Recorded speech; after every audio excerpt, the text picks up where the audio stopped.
Hi, folks. Nick Tuckert here with the Historical Fencing Guild. Before we get into it, we have to thank a few people. The Historical Fencing Guild is brought to you by the independent, with love and support anyway, of the Independent Creator Directory, your one-stop shop for the best and the brightest authors, artists, and musicians. Basically, if you're looking for someone to help you get through your goals as a creative, or you're looking to reach out to find people where maybe you can pick up someone who has the skills to do what you need, reach out to them. If you wish to join their number, you can join them for half off with Podcast One. So we're that. We're also made possible by sales of the Simple Sword, the Fighting Axe, and the Simple Spear, all part of our ongoing series of Western martial arts manuals designed to help you go from having never handled the sword to sharing the art with others, as well as my amazing Patreon folks who will be listed down at the bottom of the page. We have quite a few things to discuss that I want to pop through real quick. We have the results of the what you guys want me to focus on. So the Historical Fencing Guild poll. I put up a poll basically stating what let me see. Window. Let me do this. I'm sorry. I've been fighting technical difficulties literally all night. So I am I'm just working my way around it. But okay. Here we go. I have that set up. For those who may have missed last week, I gave the option as a poll for where you guys wanted me to focus the purchase of goods that I get from the Historical Fencing Guild. Now, what I do is I usually take the funds from the Historical Fencing Guild and at least a portion of what I make from my books, depending on how many sales I do, and funnel it whenever possible into getting us new equipment. Now, it's a little small, so let me just do that. I gave you guys 3 options. All right. The Purple Heart Armory Poniard Trainer Dagger, the Purple Heart Armory Pointer, which is the new short sword, a throatless shear for armor making, and a coal/charcoal forge for knife and rigging making. I put links to where you can find the examples of the items. I may not be getting those exact ones because when the decision is made, I will deep dive shopping to get one as inexpensive as possible, to better shepherd my limited resources. Then when they come in, there will be a delay on the throatless shear and probably the charcoal forge, because right now my garage is in a state where it's not accessible. However, once I can get the throatless shear, I can start cutting. Once I'm established, it's bolted down to a workbench, either out in the garage or in the house on my new little workbench. I can start using that to shape mild steel, aluminum, technically limited stainless, and start making the odder shapes of both riggings and for hopefully getting the sheets of metal cut out to make bells for fencing swords, and of course armor plates and stuff. The other thing I can do with that is, like I said, armor plates and some limited tool making use. Now, if I can find it cheap enough, I might be able to get both the throatless Beverly shear and then the straight cutoff shear, which would let me do limited blade work, make some of the starter metals a little easier to process and cut assorted brass and mild steel rods to eventually, I'd like to learn to braze. I would like to learn to braze and or weld, um, farm and farm slash craft grade levels. Probably stick welding because that's what I believe the equipment I have, if it still works, can do. It is beyond ancient. Um, in the event it can't, I'll just simply see about saving up and acquiring um,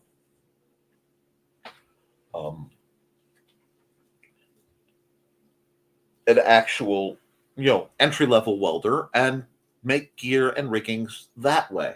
Because then, if I can get the blades, I can get swords in people's hands much, much, much cheaper than ordering online.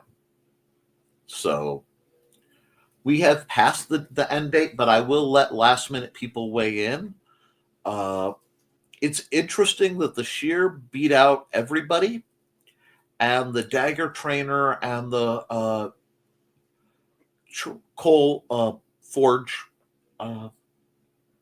were tied. I find this outcome interesting, so I want to talk about that a little bit. To answer some of the questions people have asked in Messenger, because I get those, and a lot of times it's easier to answer everybody at once. The tools I've selected are designed to be used without power and to be of limited noise. This is for a few reasons. I believe whenever possible, using a manual tool is better than using a power tool because it is quieter.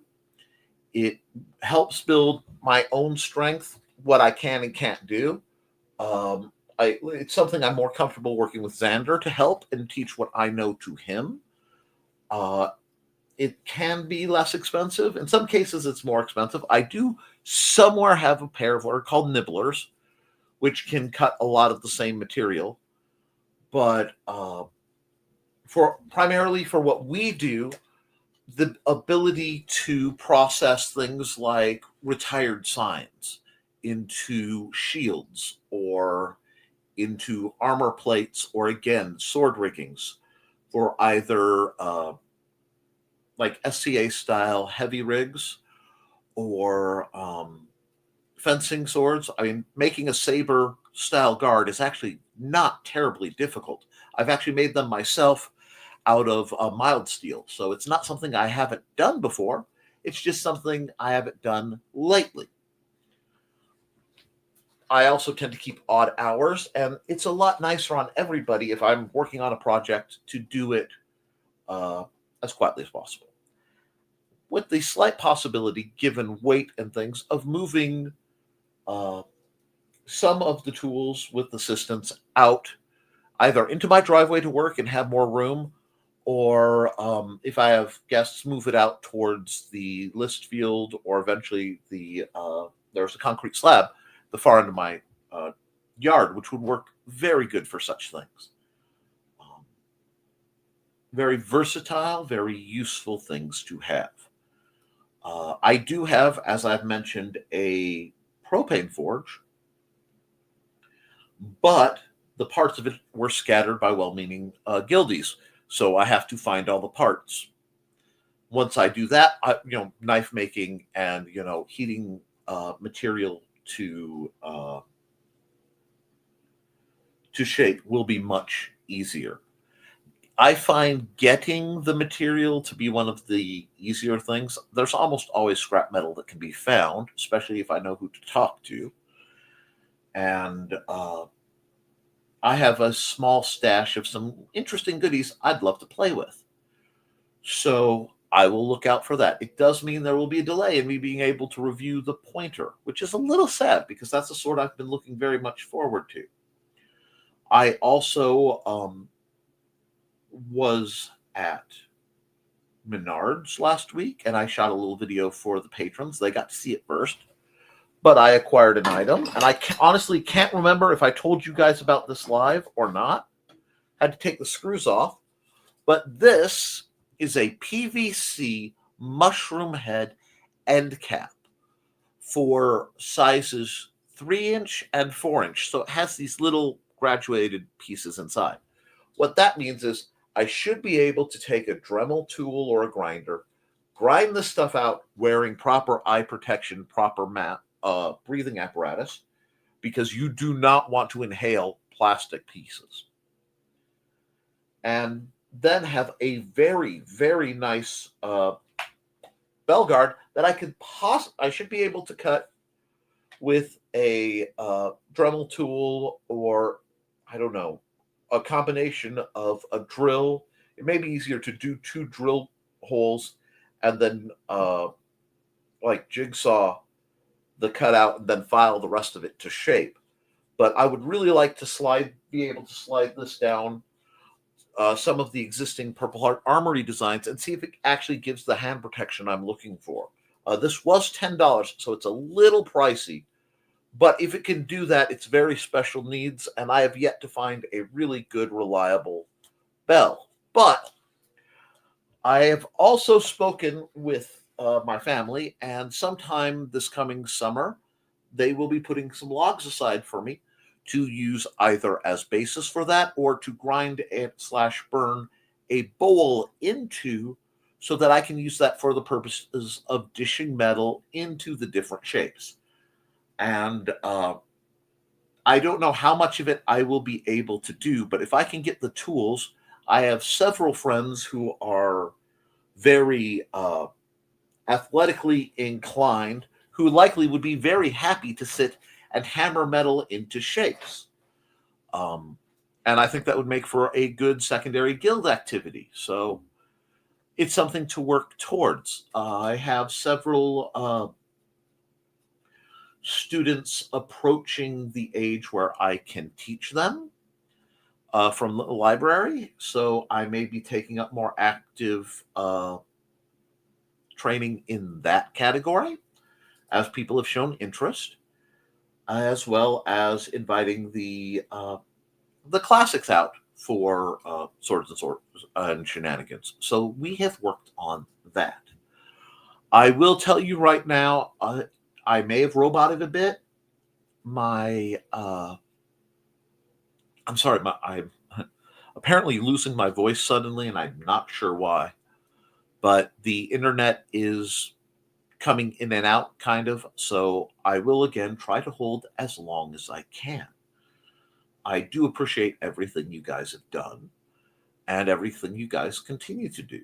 I also want to, publicly remind everybody, especially Ruby, if she's in the chat. I haven't looked at the chat yet.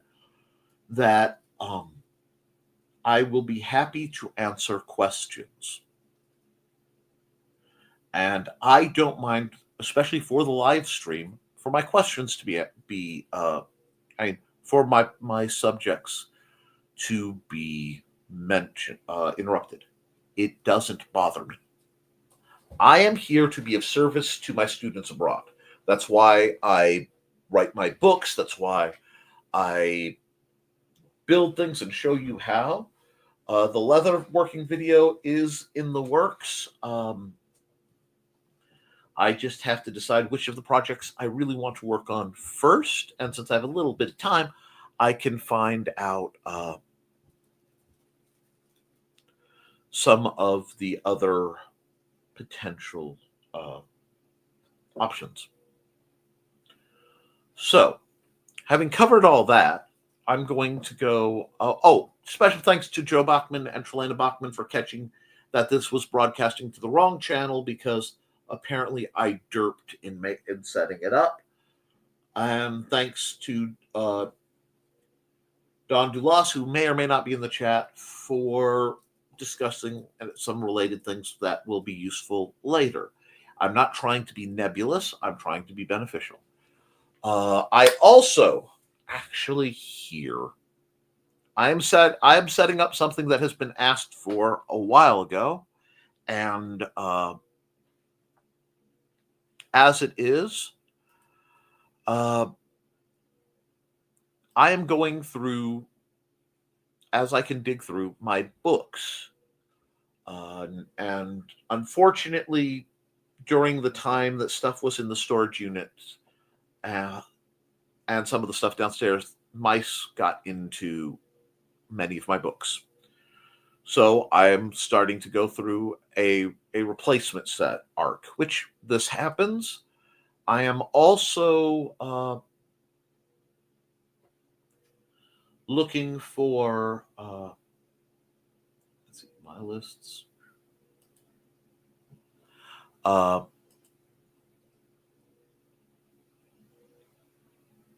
Deals or opportunities. I want to remind you guys before I get any further, I understand that the cost difference between Kindle books and paperbacks, but please, if you can afford to get books, any of the books you study, get them on hard copy. There has been a slight change in the wording that I've noticed in the files of the Kindle books, which is you are no longer buying an ebook, you are buying a license to an ebook, which means they can make that disappear at any time. It is somewhat problematic, but we're going to work with what we can. I will be looking to see what kind of PDF offerings I can find again. When I find them, I will be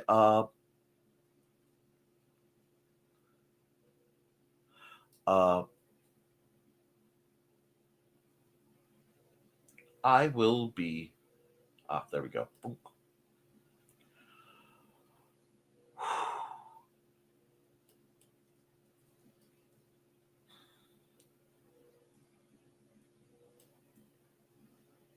Okay.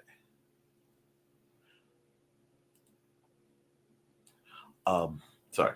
I will be working towards the replacements, and if I find the lists, I'll set up a public folder like I have for other things to get sword fight manuals up.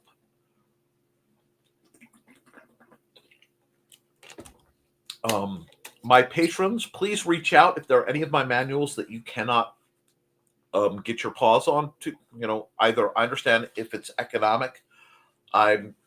Because of my contract with Amazon, I cannot sell my ebooks anywhere else. So I cannot sell them anywhere else. However, if a friend reaches out and wants access, things can be arranged. I understand how the world is. I'm still working on the Rapid Rapier. I actually really wanted it to be ready to be put into Amazon today, and we had some things come up that I've had to deal with both today and last few days, requiring my full attention. I am sorry for that. But I'm going to go in here, and I am going to do this. I have started making a wish list on Amazon for the sort of items that I'm looking for, because people seem to ask for this. I don't expect anyone to actually do anything about it, but as many of the things, especially the books I recommend, are available, I might as well route them through there. I don't have affiliate links, but I'd rather make it so that you guys have access to things. So I'll probably make a list of all the books I tend to give away and then buy again as part of the trainers and stuff. It will be updated as time goes by, both for what I have and what I'm seeking. Appreciation is given ahead of time. Now, we'll go through the comments real fast. First through the door is Trelena. Good evening. Good evening, Trey. Howdy, folks. Hi, Joe. These says, hey, Bachmans. Oops. Yeah, my system is not letting me click through these, but Foxy Waves. The algorithm really didn't want me watching this. Yes, I do need you guys very much to both like this program and please share it. Share my videos, any ones that really resonate with you. It can be older, it can be new, because due to the nature of my programming, the algorithm is actually set to work against people finding it. And I would love to hit 500 by the end of the year. I think I have to be at 1,000 to be monetized, but I would like to work forward and reach that. And we can with your help. So remember, like, share, subscribe, all those shenanigans. And we have greetings, and we have greetings, and we have no worries, Nick. Well, that is much appreciated. And learn how to make things go. Hi, Cindy. Amazon.com/store/Mr. Nicholas Anthony Tucker. Find fantastic art. DeviantArt.com/Nick T. I am greatly behind on my uploads too, because I'm looking for a new venue to do so, as I have filled up my space on DA and I need to find a place to archive my older stuff. I will be taking suggestions from anybody who does that sort of thing. Tune into the Historical Fencing Guild for this program right now at this link. And hey, Cindy. And for the rest of Fencing Guild, youtube.com/@thehistoricalfencingguild. And Cindy waves. Hi, Cindy. Howdy. Oh, you're not late at all. I was running late too, Ruby. You are fine. It's been one of those days. Hey, Ruby, and we got greetings. And Tea with Swords. Yes, Thesis has another program. Thesis. On that subject matter, when I made a rapier trainer, I used a solo cup and straws to make the pillions and the bell. That does take the visual form, but in no way has enough strength to do anything I would consider being a trainer. If that would function as a toy, as something perhaps for the very young, but there isn't enough strength in that to reliably do materials. I've dabbled with some actual like plastic bowls and found mixed results. I expect to have mixed results with this, but with its thickness, possibly. That's why I try things like this before others. If you are interested in a homemade version of a rapier, in the olden days, and we're talking the way back files, the SCA used to use rapiers made out of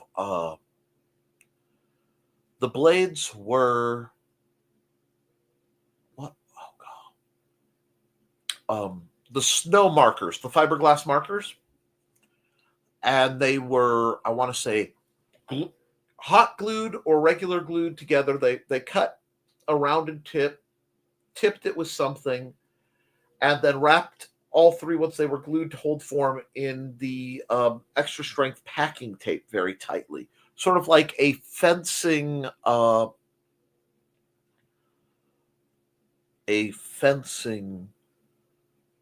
boffer-ish. We have better options now. For the riggings that I've helped make, I use mild steel because that's been cheapest, or aluminum, assuming that's available. The problem with steel is it's a little harder to work with and it can rust. The problem with aluminum, assuming it's the right thickness, is the powder can cause some real bad health issues.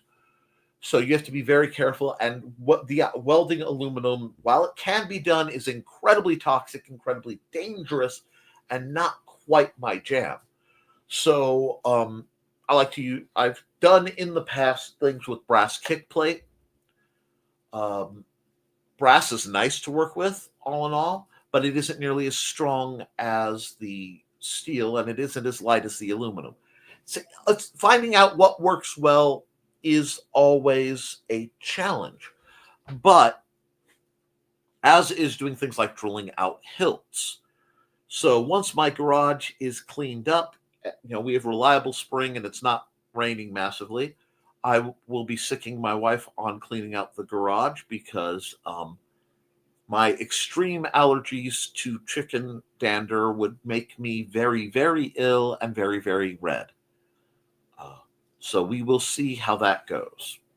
But I'm going to do some interesting crafting videos. I may do higher level boffer making. You know, start you out with the basic boffer and some light tips, moving up to possibly even showing the techniques for plastidic boffers, which are much closer to what the LARPs do. I've been commissioned to do those for theatrical productions in the past and for cosplayers. I did a custom plastidipped sword and shield for cosplay purposes for someone doing a Sophita, I believe it was, from Dark Souls. Not Dark Souls. Soul Calibur. My apologies. That was a very, very lengthy process, a very expensive process relative to what I do usually, but I learned a lot from it, and arrangements can be made. Those are usually done with a different type of foam, for example. Buffers traditionally are half-inch Schedule 40 PVC with pool noodles slid over. For your LARP style, when you want something more rigid, what you use is layered close-cell foam connected with an adhesive called wood weld. And what you do is you stack it around a core. The core can be, in my case, it was a fiberglass rod.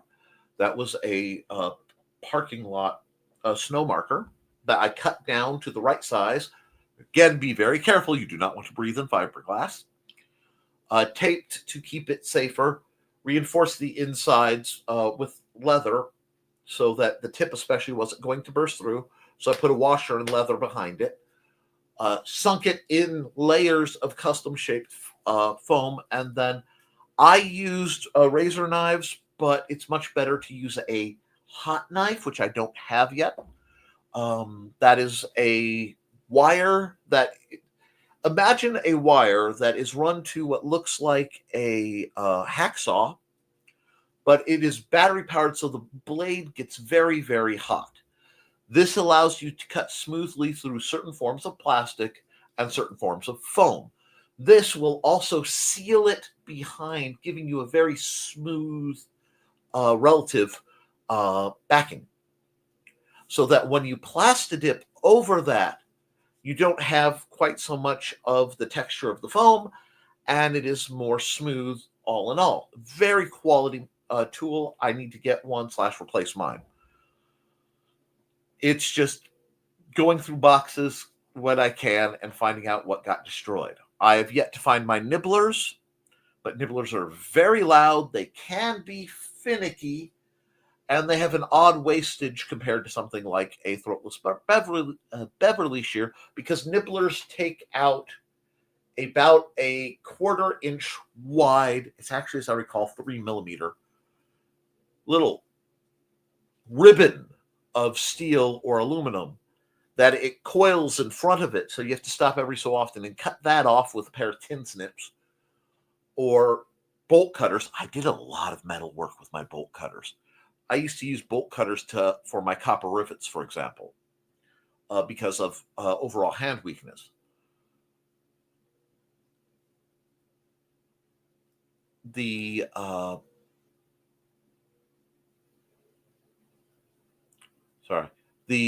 Beverly shears don't do that. Beverly is a brand of throatless shear. There are many knockoffs. I could not ever afford a Beverly branded shear, as it would be 2 to 4 times the cost of a moderate knockoff. So I will probably be getting a knockoff one.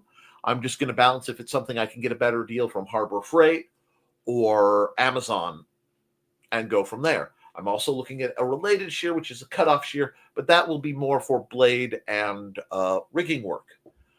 Because while I will be getting a forge, and it is technically on the list, it's a knife making forge, I'm genuinely more excited about having access to that for making the curved parts of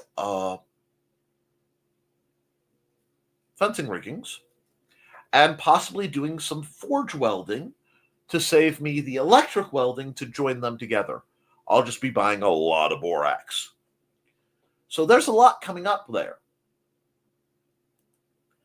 Tomorrow, Lion Dance at New Year for Waukee High School around noonish. If I were close enough, I would be there. Fun Cindy, and hello Cindy, and hello Foxy, and hello Thesis, and hello Dawn. I'm here and watching Sisters of the Hood. You multitask, I understand. Hey Dawn, and this is the link to the actual wish list that I'm working on. That's fine. Work on your questions. And that's exactly what that kind of design was for. I just have to be sure that the more rugged needs of many of my viewers aren't misaligned, because I don't want somebody getting hurt on limited technology. So, Ruby, start with your question. We're about halfway through the program. And let me know what it is you want to let us know. Because your question tonight is about different swords. That's okay. And I'm very glad, I'm very impressed with your progress from what I've heard from Trey. I'm very glad that that your dance training is already coming in so well to affect your footwork. I find that to be of great comfort. I know what that is. Sorry, I got to play Schmiegel's least favorite game. What's in his pockets is. Well, Gollum's least favorite game. While we're waiting to see if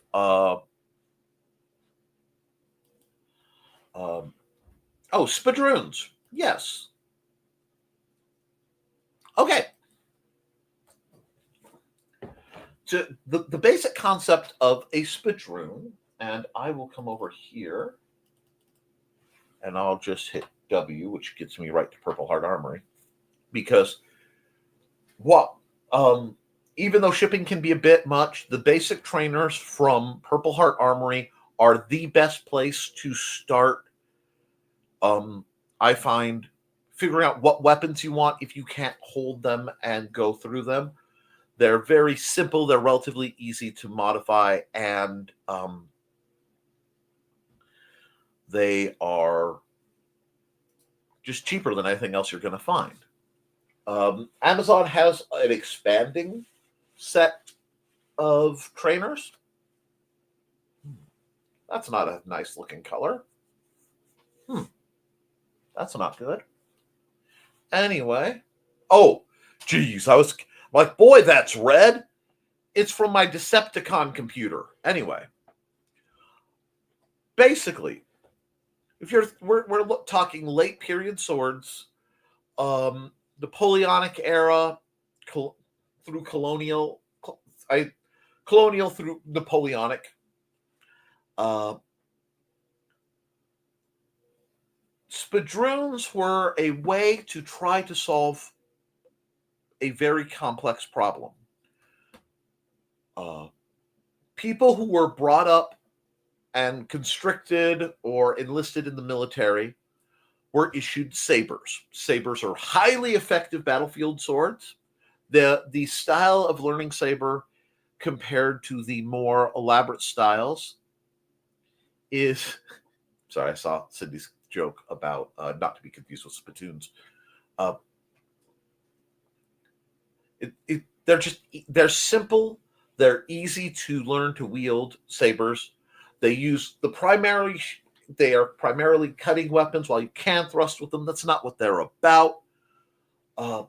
And they are very smooth, very flowing weapons.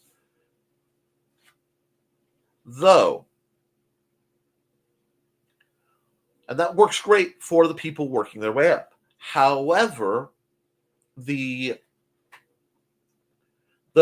officers were usually from the aristocratic classes in England, France, Germany, other places like that.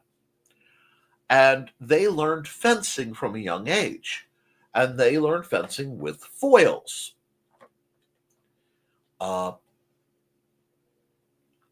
Being a much lighter thrust-based weapon.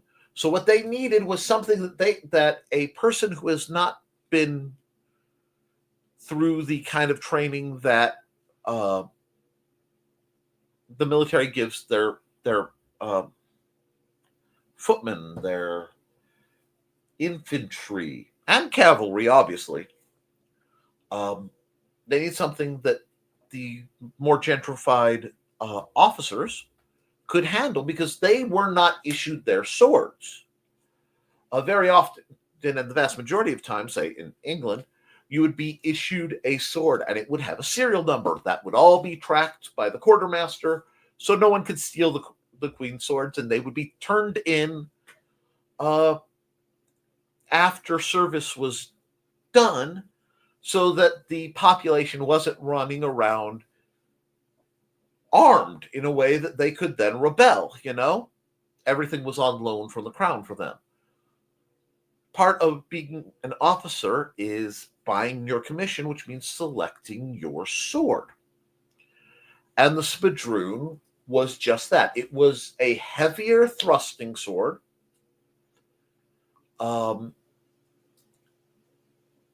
It could cut, but not as well as a saber. It could thrust, but not as well as a rapier. And there's something people like to argue about. I find them quite delightful. From the ones I've held, they are sort of in this odd three-way Venn diagram of a court sword, a rapier, and a saber. They aren't great at any of their jobs, but they can do most of the jobs pretty well. And that, more importantly, it worked with the muscle memory of the gentleman who had been learning fencing.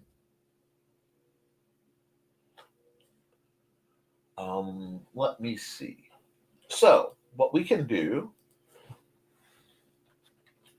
there's a gentleman named Mac Easton. Exactly.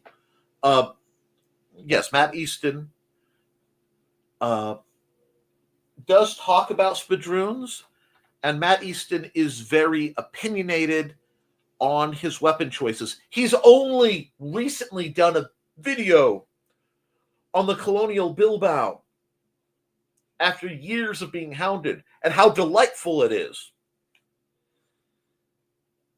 It took him this long, but he has come to the way of the Bilbao, so I forgive him. So give me just a moment. Spadroons. I like them. And I will pull up images. And I can very much... let me see. I don't want... How am I... Stop that screen. Sorry. Present. Share screen. Entire screen here. Oh, I have to bring it up. I'm sorry. There we go. I can see where one would find a spadroon quite attractive, especially if one is of a certain build. Now, they evolved quite a bit, so let's bring this up. It's not a militarized small sword. No. Oh, God. As you can see, you're going to find a lot of arguments about it. A lot of people disagree.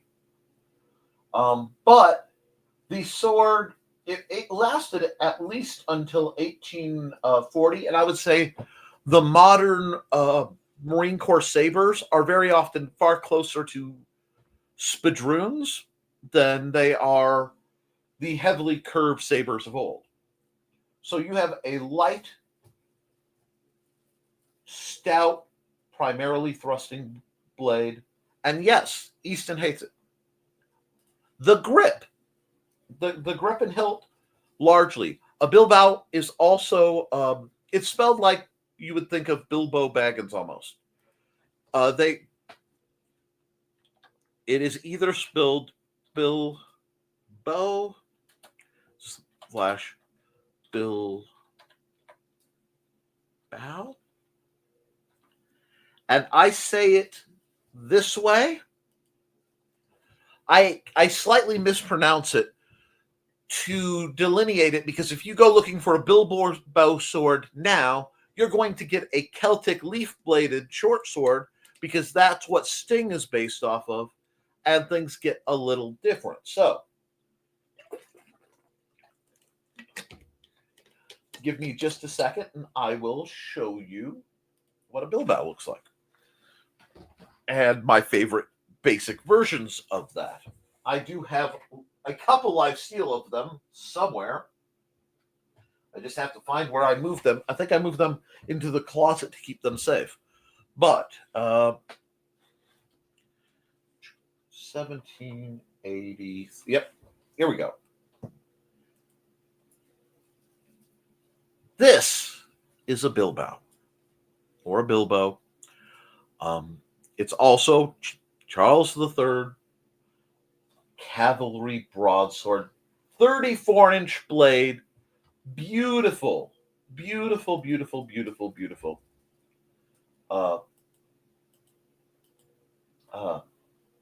Distinct cup hole, extended cup, so you've almost the full saber wrap in hand protection. Your hand is way up in the ricasso, and it is very much a thrusting weapon, but they are very much bladed, usually of a class. Bilbos tend to be shorter and wider, but they had similar use from a similar set of problems. Let's see. I want to see if there's a good one that shows into the grip. Aha! Now here we see a proper sword grip, in my humble opinion. Enough quillion, so enough cross guard. Let me see, this is showing up good, to actually bind if needed, but not so much to cause you difficulty. A deep, narrow cup to protect the hand, but not bite the wrist, which is why it's more open on the backside. A wide reinforced area for your keyhole grip. So excellent control. A knuckle duster to reinforce and protect the hand. This is a thing of exquisite beauty, and to me personally, my favorite type of sword. You'll also note that the pommel is quite large proportionate to the weapon, which means, sorry, let me get past all these to the they have a lot more pictures on the site than I thought they did. Give me just a second. We'll just, let's see.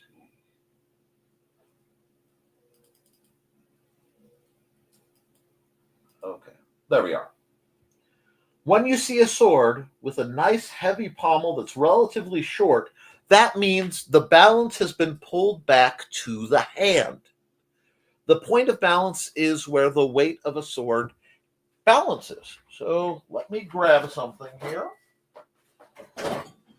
I'll grab this guy because he's still right here.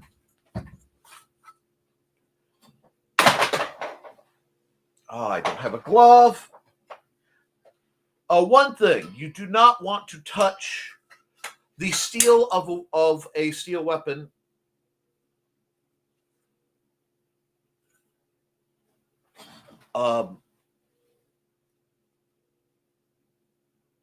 barehanded, because the oils on your hand can damage it.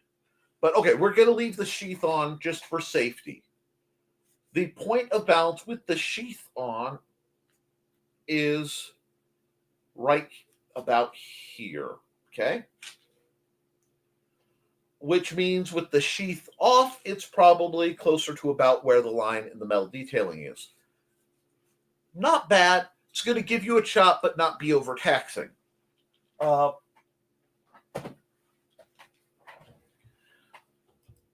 think I like this bedroom. A little bit of protection for the hand without feeling too crowded. I know it sounds silly, but almost feel like my hands would be claustrophobic. And it also depends on hand size. Trelano says most of these rigs were made for average man hands. So you may have more wiggle room than you think. This is a case of When you feel it, it will feel much different. And then once you've fought a bit and been hand sniped a few times, you'll start to want more protection.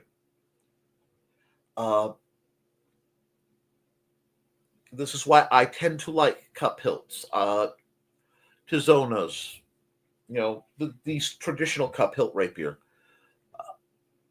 But there's nothing wrong, again, with a spadroon or a court sword. I will say, as somebody who has done this a long time with relatively weaker hands, the keyhole grip, if you're using a historical sword, is much easier to hold and manipulate with a weak hand and make adjustments, because what you can do is you can adjust with just finger placement and move the whole tip of your sword. It makes it more agile. But again, it's one of those, it's a matter of preference, and it's a matter of once you feel it, you'll know. A lot of times it's picking up the sword.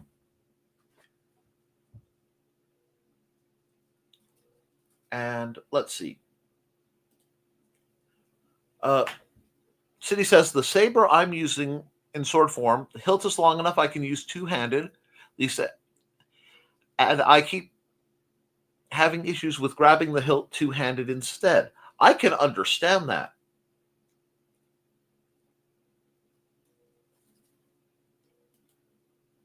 I understand that that is part of the form. You should be wearing a glove, but again, that is European standards.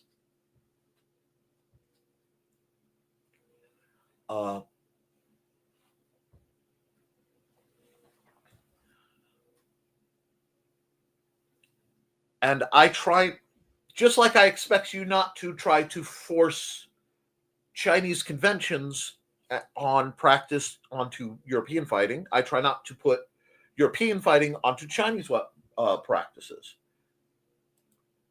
And sword during the form, instead of putting my offhand on my wrist where it's supposed to be. Now, part of that may be a matter of the weapon being sized to you. I would love to see a picture of what type of dowel you're using. And oh yes, Chinese saber is much closer to arming sword, or actually messer.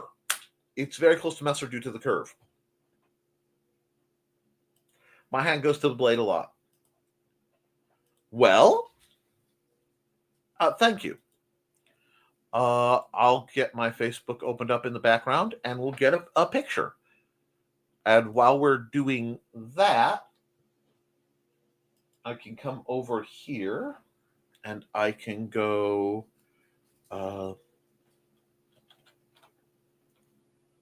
European saber. Now I am going to go for a European saber. Images. Actually, let's just go saber, because it's going to show the Americanized ones, and they're not very different, but it will keep some of the other shenanigans I'm seeing come out.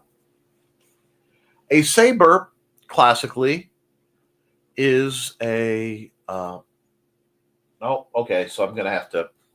Hold on. I'm sorry, I forgot. It is bringing... I forgot about Fate Saber, Fate Stay, the character saber. So this is what we run into. Weapon typologies. And that can get really, really intense. But we're going to go with the most common designs. Oh, this is delightful. Because I have... Hold on. I have to bring that. Let's do this.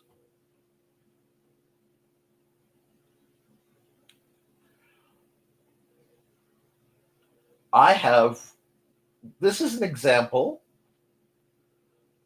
And it's interesting because that is a much more Asian style saber than European style saber. But the 1860 light cavalry saber is a perfect example. Saber has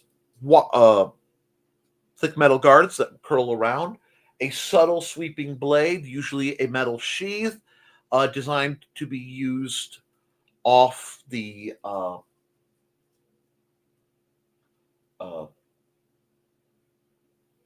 off horseback and again on foot. Getting the sheet metal was more dicey than getting the wire stock, so they used thick wire. The problem is it's something that's been played with quite a bit. And if you look at the early medieval sabers, they look much more like, if I say, well, no, 1 second, not DOA. I forgot. Give me a second. DO. This is what a Chinese saber looks like. Thicker blade, curved up, oftentimes has the flag on the back. But so it's a Chinese saber's blade, very often, at least the oxtail, is closer to a cutlass, and that depends on which style Dao. Right. How many different... There are literally hundreds of takes on sabers and the styles. The word you want to look to when you're looking for Chinese is just start with the word Dao, D-A-O, and then compare it. You'll find them from different periods, different, 9-ring Daos. There are a lot of options. And then you have a lot of people who mislabel them. So it gets very, very much a convoluted mess, but you can get a general feel. And what you bump into when you start asking these very good questions, which Key says, and I agree with, you start to realize, but wait a second, this looks just like that. And when you look,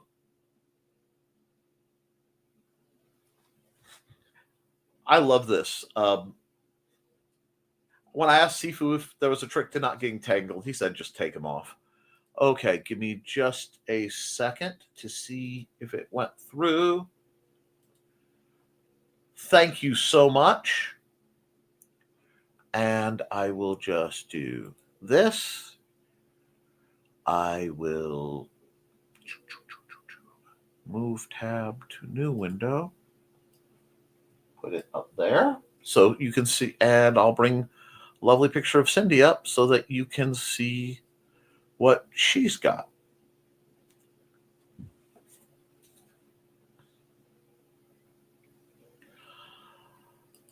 That is one of those great fun points.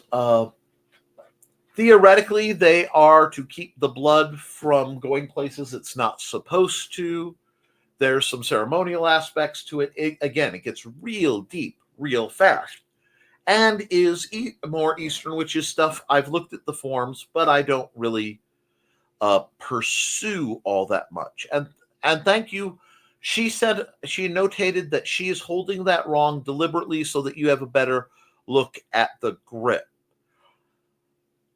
And yes, that is a very long hilt, but you also you have very narrow hands. That's a Nguyen Dao. Nguyen Dao. Oh, God. My speech impediment is not letting me get where I need to today. But this has been a great, first off, we have a few more minutes, but this has been a great bit of conversation. This has been a great point of discussion. And I'm very, very glad to see these questions being asked. Now, if I go...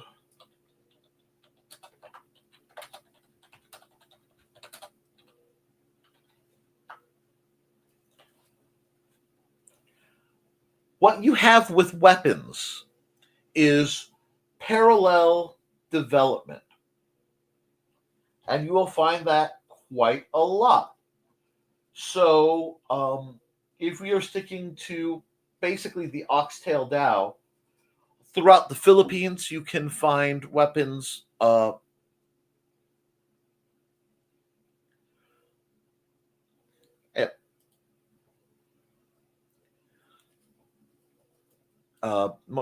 Decoration, and you can clean the blood off. You can find very similar style weapons. It's like when we say, what does a short sword look like? And Cindy says to Ruby, I'm told the flags are for demo purposes to be showy, so that if you're doing the form right, they flow along the blade. And since I'm feeling you'll be signing off before, have a great night. If not, I'll see you in a few minutes.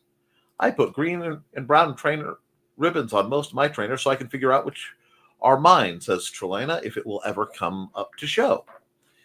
Now, the other interesting thing we have to remember with a lot of Chinese weapon-based techniques and presentations is that there is some extra history where the Communist Party of China tried and failed spectacularly to remove most martial arts from being practiced in China and put very strict, very, to me, bizarre rules on what they can be practiced with.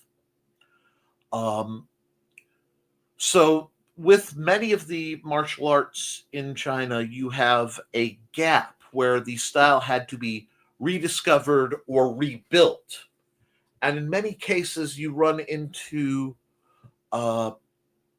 people who practice a style but don't necessarily know why they're doing what they're doing.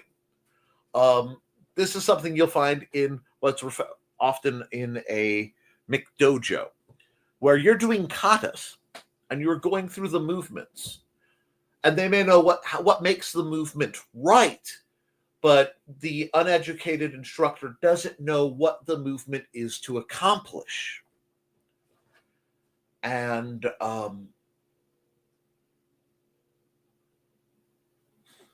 let's see. Ruby says, I have small flags on the end of my rope dart, so I know where the dangerous part is. And yeah, it's a very practical thing to do. But we have to always, whenever you're looking at any given martial art, you have to look at it with a grain of salt. That's why I like to go through as many manuals as possible. And I hate to say it, I did most of my studies nearly 20 years ago. I had time, I was in college, and I had access to the collegiate libraries and their library loan. So I could sit and at the time read how the different manuals and listen to them complain about the other sword masters and then draw out what they agree on, which led me to my theory that if all the sword masters I bump into basically agree on this concept, it's probably one of the most important concepts. That's where, and when I started looking into Japanese weapons and Chinese weapons and Filipino weapons, you start Hindi/Indian weapons. You start to see the parallels of style come and go, and the approaches shift, but it weaves a tapestry.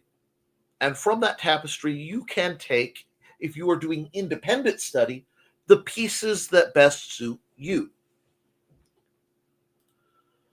One of the things I like about my school is I'm learning they often show us what the movement in the form will actually do if it were used in real life. I am genuinely impressed. That is delightful. Because when I told people that Tai Chi is and can be a sword style, they lost their minds back in the day. No, that's just the stretchy dance that old Chinese people do. I'm glad we are more educated than we were then.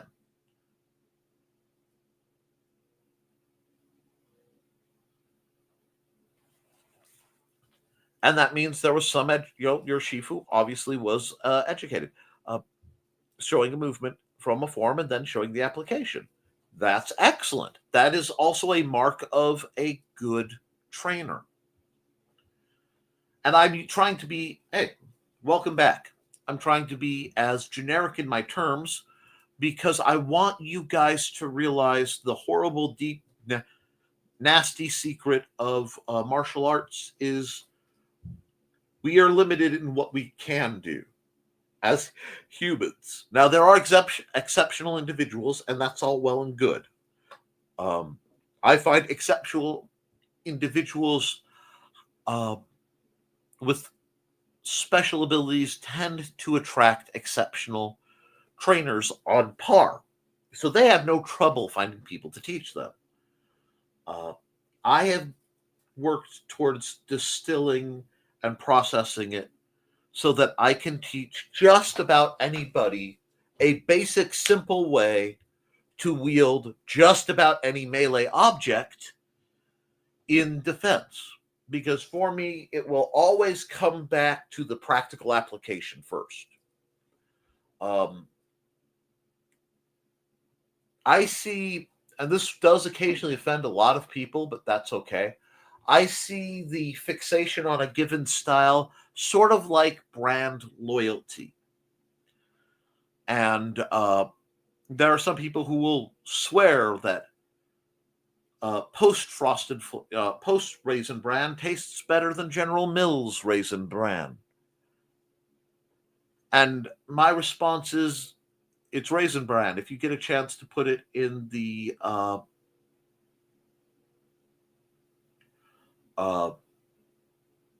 cereal and you eat it, does it fill your bowl? Does it fill your stomach? The minutia aren't as important to me as the general effectiveness with my body type. So they're styles that I'm not terribly big into, but I have tried. And that's one thing that is vital. You want to find many ways, especially early on in your journey, the least expensive ways to get your hands on as many weapons and systems as possible and feel and see what resonates with you. Too many people do, well, this is better and that is better. And they start sounding like the people who are talking about, Superman versus Batman. I mean, it's the same kind of argument. Now, when it's two reasonable intellectuals and they can establish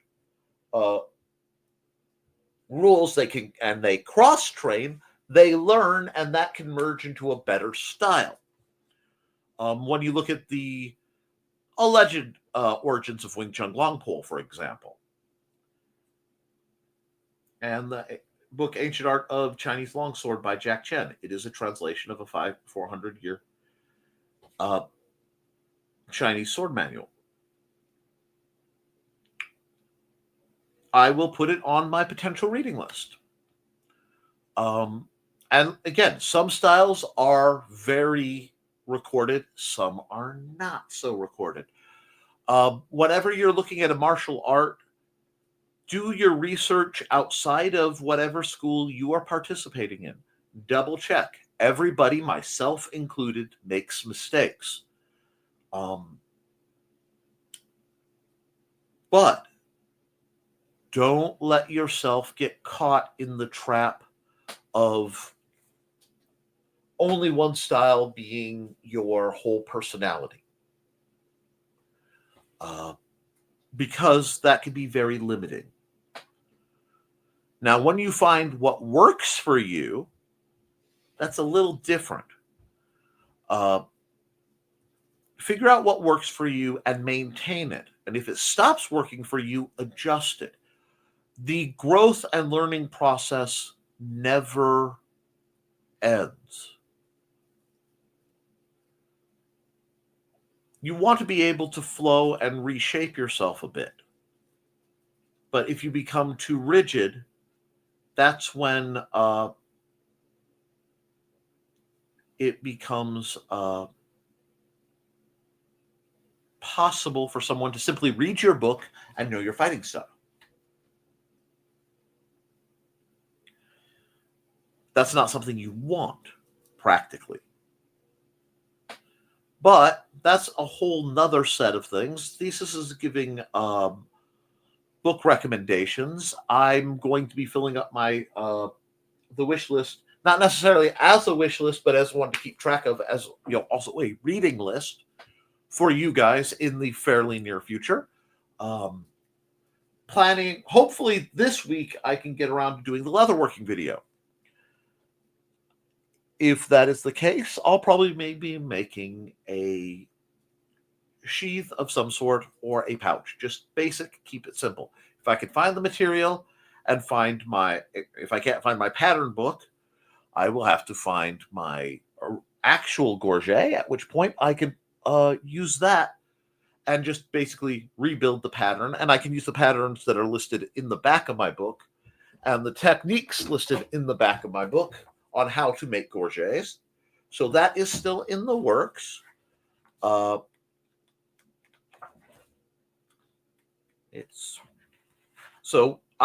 my book, I cover the making of simple gorgets and bracers with the instructions on how to do it.